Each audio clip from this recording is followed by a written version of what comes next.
Happy Days wasn't just a sitcom.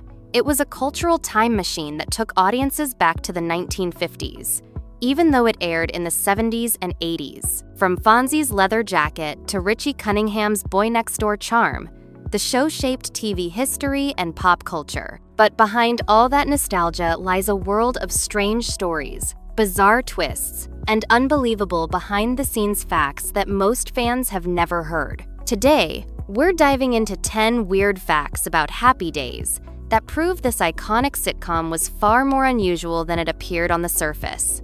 Let's jump right in.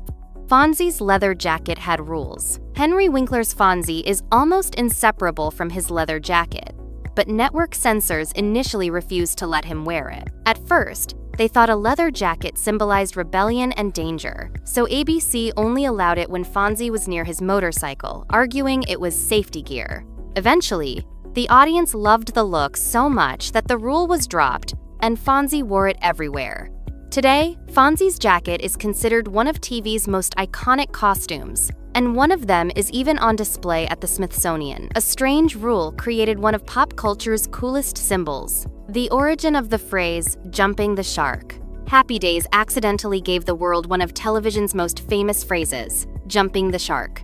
In a later episode, Fonzie literally water skis over a shark, wearing his trademark leather jacket the entire time. Fans felt the show had gone too far, and critics coined the phrase to mean a show losing its quality by going over the top. While the series continued for years after, jumping the shark became part of pop culture slang.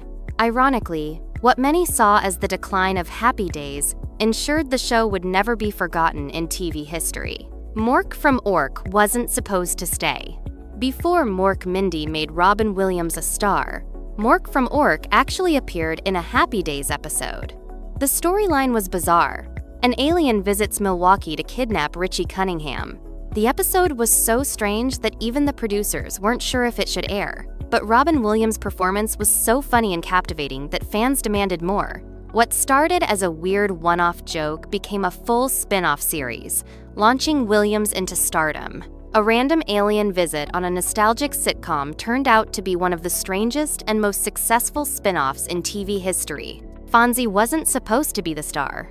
When Happy Days premiered, the main focus was on Richie Cunningham, played by Ron Howard, and his wholesome family life. Fonzie was originally a minor character, just a cool guy in a leather jacket, but audiences connected with him so strongly that the writers gave him more screen time. By the mid-70s, Fonzie had essentially taken over the show, becoming its breakout star. ABC even changed opening credits to highlight Henry Winkler.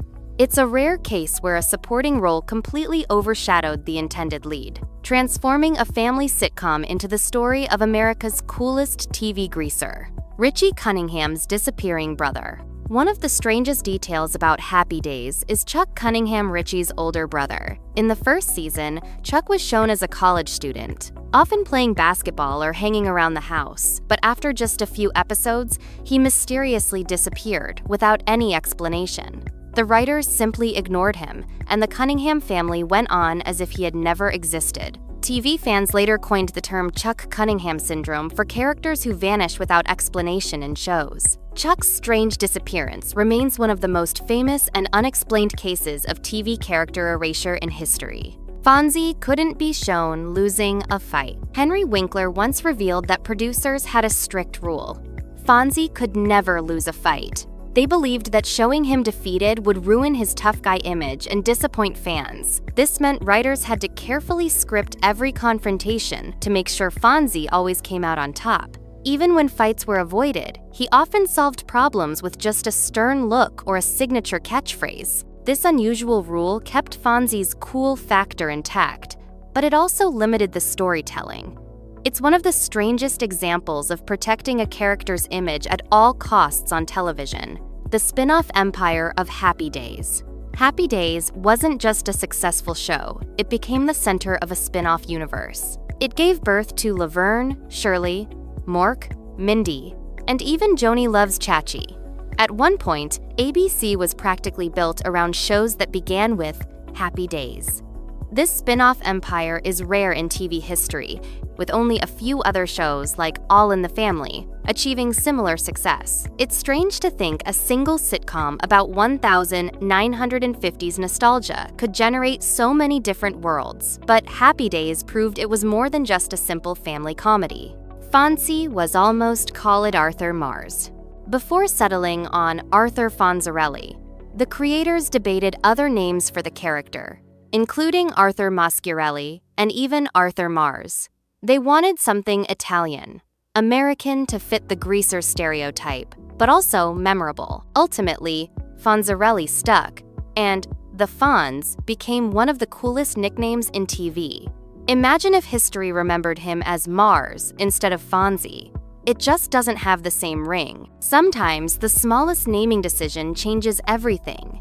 And in this case, a weird creative choice helped cement one of the most beloved characters of television's golden era. Ron Howard nearly left early. Ron Howard was already known for The Andy Griffith Show, but by the late 70s, he was losing interest in playing Richie Cunningham. His passion was moving toward directing, and he considered leaving Happy Days much earlier than he did. Producers begged him to stay, and Howard agreed on the condition that Richie would remain the moral center of the show, even as Fonzie gained popularity. Eventually, Howard left in 1980 to pursue directing, leading to classics like Apollo 13 and A Beautiful Mind.